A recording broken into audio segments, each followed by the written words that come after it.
반갑습니다. 이병철입니다. 여러분들하고 오늘은 이 얘기를 한번 해볼 거예요. 우리 생활 속에서 항상 우리가 이런 말을 씁니다. 우리나라는 IMF 위기를 맞았다. 이런 얘기를 쓰시는데요. 사실 일단 우리가 IMF란 단어가 워낙 각인돼 있어서 자꾸 IMF자를 넣어서 말하려고 하는데 이 표현은 올바른 표현이 아닙니다. IMF는 국제통화기금을 의미하기 때문에 IMF의 위기란 말은 국제통화기금의 위기가 되어버리죠. 그러니까 문장은 틀린 말이고요. 그래서 뭐 굳이 표현하고 싶다면 외환위기를 맞은 거고요. 외환위기라는 건 외화가 없었다는 뜻이겠죠. 그래서 돈을 빌린 겁니다. 그래서 IMF 때 돈을 빌려서 IMF 구제 금융을 받았다거나 IMF 관리체제 속에 들어갔었다 이런 식으로 표현하는 게 맞는데, 그래서 오늘은 뭐 얘기해 볼 거냐면 대체 IMF는 어떤 기구며 일반론적으로 우리가 알고 있는 IMF에 관련되는, 그러니까 우리나라에 97년에 있었던 외환위기의 내용을 좀 소개해 드리고요. 마지막에는 다르게 해석될 수 있다는 부분을 하나 소개하면서 오늘 강의 끝낼까 합니다. 일단 IMF라는 게 어떤 기구냐라고 말하면 제2차 세계대전이 끝나고 난 다음에 세계 경제의 패권, 주도권을 쥔 최대의 강국은 미국이었지. 그래서 자기들의 경제적 우위를 유지하기 위한 기구들을 만들게 돼요. 물론 여러 가지가 있는데요. 우리가 들어봤던 것 중에 가장 기억에 남는 건 가트라고 하는 거죠. 물론 나중에 1997년에 WTO로 바뀌게 되는데요. 이 가트 같은 경우였고 또 하나가 바로 IMF. IMF는 1944년도에 설립이 되는데요. 본부가 미국 워싱턴에 있습니다. 일단 거기서부터 느낌이 좀 안 좋지 않으세요? 근데 이게 왜 미국의 이익을 옹호하는지 잠깐 보여드릴게요. IMF는 여러분들 일단 설립 취지가 뭐냐면 돈들을 모으는 거예요. 좀 여유 있는 나라들이 돈들을 좀 모아서, 그러니까 기금이라고 하죠. 이 돈을 모아놨다가 돈이 없어서 경제성장을 못한다거나 빚을 진 나라가 있으면 이걸 빌려줘갖고 재도약할 수 있는 기회를 만들어주죠. 라고 해서 만든 게 국제통화기금 IMF입니다. 그런데 여기에 IMF가 미국의 이익을 옹호한다고 표현하느냐? 그럼 이 IMF 회원국들은 일국가 일표입니까? 아닙니다. 의결권이 특이하게 돼 있어요. 기금, 돈을 중심으로 모였기 때문에 출자금, 낸 기금에 따라서 의결권을 갖게 됩니다. 미국이 IMF에 그 당시 18% 정도의 기금을 내고 있었어요. 그러니까 의결권이 18%인 거죠. 그런데 뭐가 문제냐면 어떤 IMF가 행동을 하기 위해서는 쉽게 말하면 찬성, 몇 프로의 찬성이 나와야 되냐면 83% 이상의 찬성이 나와야만 IMF가 행동을 할 수 있습니다. 이 말을 거꾸로 해석하면 미국을 뺀 나머지 모든 국가가 찬성을 했을 때 미국이 반대표를 던지면 82%가 돼버려요. 그러니까 부결돼버려요. 결국은 IMF를 움직일 수 있는 가장 근원적인 힘을 갖고 있는 것은 결국은 미국이었던 것이죠. 그래서 여러분들이 우리나라 보시면 그 외환위기 때 우리나라 외환위기 시기를 배경으로 해서 만든 영화가 하나 있습니다. 그게 뭐냐면 국가부도의 날이라는 영화죠. 이 국가부도의 날이라는 영화를 보시면 그 영화에선 미국 음모설, 우리나라의 외환위기를 미국 음모설을 제기하고 있는데 물론 충분한 증거는 없습니다.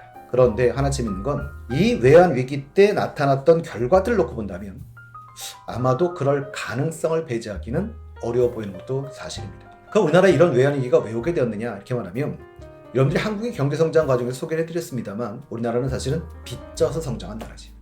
빚져 성장한다는 건 좋게 표현하면 차관 도입에 기반을 두고 성장한 나라인데요. 특히 1980년대, 여러분들 기억나십니까? 전두환이나 박정희 시대인데요. 세계 경제가 여러분들이 저금리의 시대였었죠. 금리가 되게 쌌어요. 그러다 보니까 그런데다 세계 경기가 호황이었습니다. 그럼 우리나라 많은 기업들이 뭐하죠? 돈 빌려다가 공장 짓고 막 사업에 투자합니다. 그러면 이자 내고도 어때요? 돈이 남아요. 그럼 빚을 많이 줘도 두렵지가 않은 거죠. 그러다 보니까 점점 뭐하냐면 부채가 많아지게 되는데 사실 우리나라가 안고 있는 부채의 또 하나의 단점은 대부분 단기 부채였어요. 기간을 길게 두고 빌려온 게 아니라 단기로 빌려고 연장하는 형식이었던 거죠. 이런 식이었는데 뭐가 문제냐면 여러분들이 뭐 다른 나라의 배경까지 힘드시니까 뭐 쉽게 이해하시면 이렇게 생각하시면 편합니다. 돈 빌려준 외국들이 딱 봤더니 갑자기 한국 뭐가 이상해 보여. 조짐이 안 좋아. 그러면서 갑자기 갚어.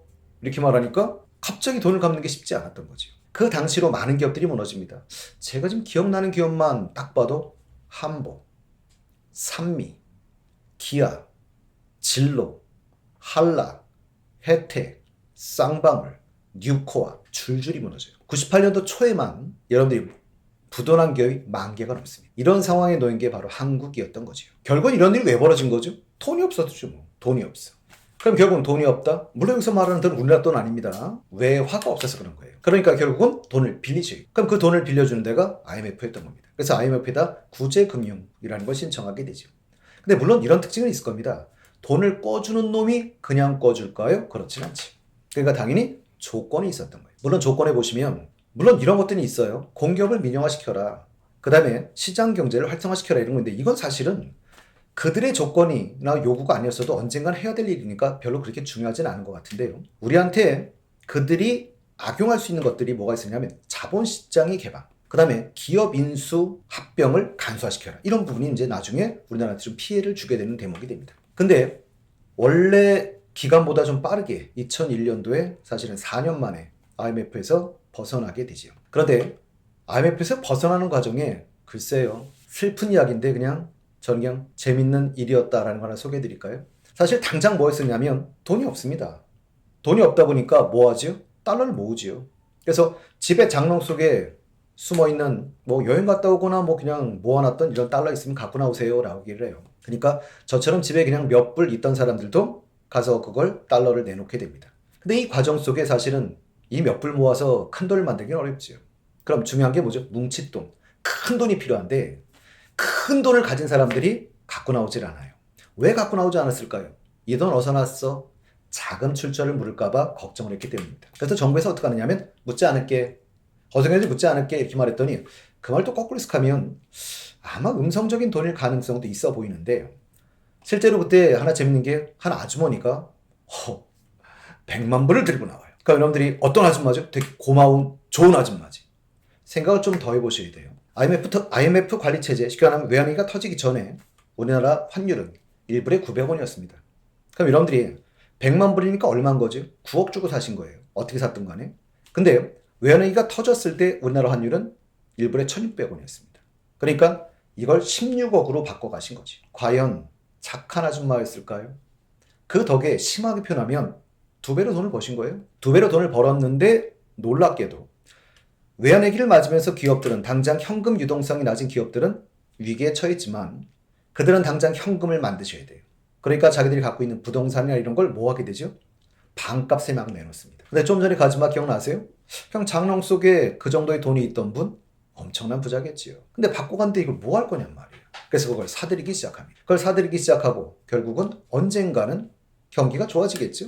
그럼 결국은 정상화가 되고 나면 가격이 오르지 않겠습니까? 그래서 그분들은 결국 장롱 속에 있던 돈을 꺼내서 몇 년 만에 4배로 불리는, 부자는 더 부자가 되는, 그리고 가난한 사람은 더 가난한 사람이 되게 되는데 왜 그랬을까요? 이렇게 말하면 간단한 거죠. 그 당시에 또 금모기도 합니다. 금이 돈인 거예요. 우리나라 국민들 뭐 하죠? 자기 자식의 돌반지까지 내놓습니다. 이런 과정 속에 어떻게 놓고 본다면 정리해고당해서 실직에 있는 국민들이 금까지 내놔서 벗어난 게 외환위기입니다. 그 국민들의 노력으로 위기는 극복했지만 가난한 사람은 더 가난해지고 부유한 사람은 더 부유해지게 됐던 계기. 그게 바로 97년, 98년 경험하게 되는 외환위기였던 거예요.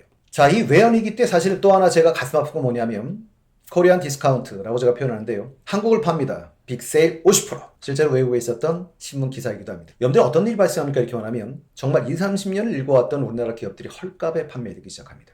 가장 쉽게 표현해볼까요? 자, 100만 원짜리 회사였다고 쳐보십시다. 너무너무 경기가 나빠요. 그리고 당장 현금을 만들어야 도저히 방법이 없어요. 기업을 파셔야 되겠죠. 그러면 50만 원을 판다고 가정을 해볼게요. 그럼 이미 기업의 가치가 2분의 1로 줄었습니다. 근데 자본시장을 개방하면서 외국 자본들이 들어와서 이 기업을 사들이기 시작하지요. 그럼 2분의 1에 샀을까요? 아닙니다. 환율의 영향 때문에 예를 든다면 별거 없어요. 환율이 900원에서 1,600원이 됐지요. 그럼 이야기를 쓴다면 1,000원에서 2,000원이 됐다. 2배가 됐다고 가정을 해볼게요. 그럼 결국은 환율의 변동 때문에 또 50%를 싸게 사는 셈이 됩니다.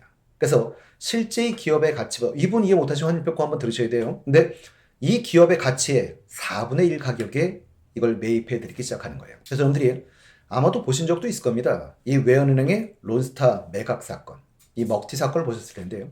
외환은행을 론스타가 샀다 파는 과정에 5조 원의 차익을 얻게 되죠. 이 과정을 다룬 영화가 블랙머니라는 영화입니다. 물론 거기 나오는 배우들이 실존하는 인물들은 아닙니다. 그러나 그 배경을 토대로 만들어진, 어떻게 놓고 보면 기업들이 헐값에 팔리는 그런 사건들이 벌어지게 돼요. 근데 제가 좀 약간 우리가 그냥 일반적으로 알고 있던 것보다 좀 다른 거 하나 소개해드리려고 하는 게, 그렇다면 이와 같은 외환위기를 왜 맞게 됐을까요? 라고 할 때 시중에 나와 있는 한 책을 보고 제가 사실은 광분해서 이 얘기를 시작한 건데요. 그 당시 국민들의 사치가 우리나라에 외환위기를 가져왔다. 말도 안 되는 얘기예요.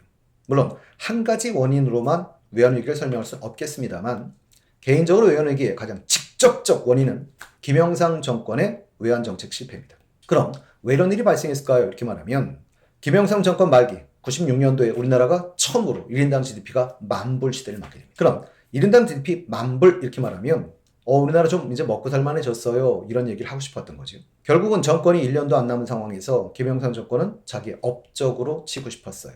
물론 거기다가 OECD에 가입하면서 우리나라 선진국도 만들었지요. 짜잔 이러고 나가고 싶었겠지요. 그런데 여기서 어떤 일이 발생합니까? 이렇게 말하면 문제가 이거예요. 어떤 국민소득을 달러로 표시하는 게 문제인데 그 얘기는 원화소득이 내가 일정함에도 불구하고 환율이 변동하면 내 소득이 변동을 해버려요. 그러니까 예를 들어서 제 소득이 연간 소득이 800만 원이라고 한번 가정을 해보십시다. 근데 지금 1불에 800원을 하면 달러로 표시한 내 소득이 10,000불이 되는 거예요. 근데 이때 상황이 어떤 식이었냐면 이런 거였다는 거죠. 달러의 가치가 상승한다. 환율이 상승하고 있는 상황이었던 거예요. 그럼 예를 들어 보십시다. 내 소득이 800만 원인데 1불에 1,000원을 하면 내 소득이 갑자기 8,000불로 줄어듭니다. 그러면 김영삼 정권에서는 자기 한 게 없게 되는 거죠. 그래서 뭐 하느냐? 이걸 방어에 나서게 돼요. 이걸 방어해서 10,000불을 만들려고 하지요. 그러면 달러의 가격 상승을 막아야 됩니다. 어떻게 막으시겠습니까? 간단하죠. 정부가 보유하고 있던 외화를 풀어버립니다. 외화의 공급을 늘려버리는 거지요. 그래서 달러 가격의 상승을 억제시켜버렸던 거예요. 그러니까 외환위기가 왔을 그 당시에 정부가 실제로 보유하고 있던 외화 보유액이 거의 없는 바닥인 상태에서 터져버린 사건이라는 겁니다. 물론 역사는 가정이 안 된다고 하지만 그때 환율이 자연스럽게 올라가게 놔두었다면 여러분이 알다시피 환율이 상승하면 원화 가치가 떨어지게 되죠. 그러면 수출이 늘었을 겁니다. 수출이 증가함으로 인해서 아마도 외환위기를 맞지 않았을 거예요. 그 다음에 여러분들이 그 뒤에 나와서 이 외환위기를 극복했다고 평가받는 경제대통령 김대중 대통령인데요. 물론 이건 있습니다. 그분의 업적을 깎아내리고자 함이 아닙니다. 그래서 김 대통령한테는 조금의 제 개인적인 아쉬움을 좀 말씀드리고 싶은 건데요. 개인적으로는 잘하긴 하셨는데 하나 단점이 뭐냐면 어떤 정부 관료적인 선택을 주로 하려고 시장 경제에 맡게 되는 걸 정부 관료적인 선택을 하려고 노력하신 부분 제 개인적인 좀 아쉬움이에요. 여러분들이 실제로 IMF가 내걸었던 조건들이 있었죠. 공기업의 민영화를 하거나 부실기업의 정리를 하거나 이런 부분들은 사실은 제 개인적인 생각은 이렇습니다. 예를 들면 어떤 기업이 부도가 났다. 이게 물론 뭐라고 표현해야 될까요? 한 국가적 차원에서는 큰 문제가 되는 것 같지만 왜 그렇습니까? 이렇게 말하면 한보철강이 무너졌을 때 현대가 인수합니다.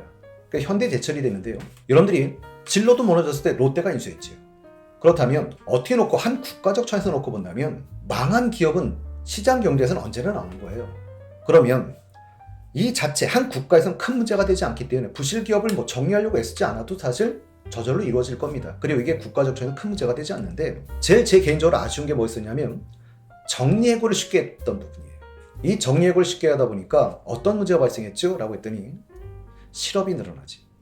그리고 점점 비정규직이 증가하기 때문에 고용 불안정을 가져오게 되었다는 점. 그리고 또 아쉬운 점은 이런 부분도 있어요. 사실 그 당시에 대기업들이 문어발식 사업을 하죠. 근데 그 과정에 집중과 선택이라는 것을 강조하게 되는데 그 과정에서도 저는 이런 생각을 합니다.